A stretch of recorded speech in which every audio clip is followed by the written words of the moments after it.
Kag sa numero 1 sa mga balita, subong adlaw.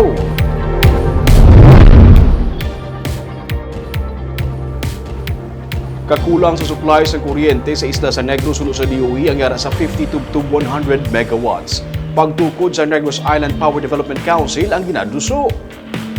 Sa Negros Power Electric Forum, maging patigayon kaina, ginaduso nga ang pagporma sa resolution nga magahingi sa Provincial Development Council nga magtuga sa Negros Island Power Development Council. Sunod sa kay Frank Carbon, ang co-chair sa PCCI Energy, Power and Water Committee, ang Metro Bacolod Chamber of Commerce and Industry nga katapos ang PDC, ang mag-endorso sini sa PDC.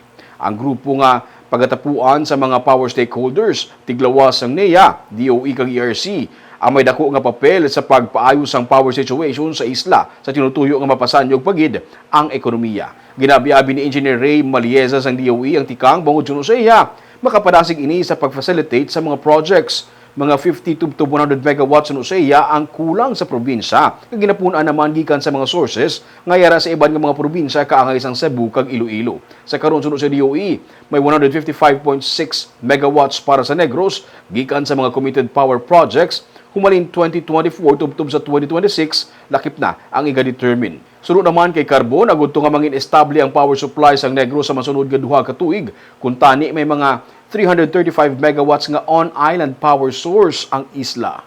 Ang atol sa power situation sa Negros, and I think as presented man sang other nga stakeholders, kung magambal ka nga Negros alone nga generation, sa gabi, ginakulang nila. That's the reason why we need the power from the other islands. So that's Mga pilang kulang ka, sir? Usually, pilang difference sa morning sa afternoon of 50 to 100 megawatts. So ano ang solusyon sinadira, sir? Nakuha sa power sa other islands. So that's the reason why inambag ko nato nga linya sa Cebu Negros Panay. It's to increase the power capacity sa wailabot nga madulong ta sa Negros.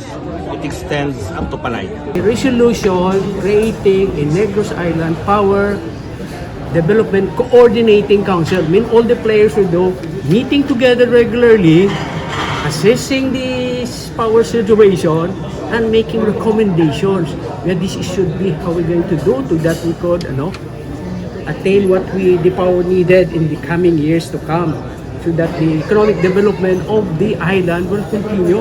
Without power, no business, believe me. No business will come to us, and if we're always in the dark here.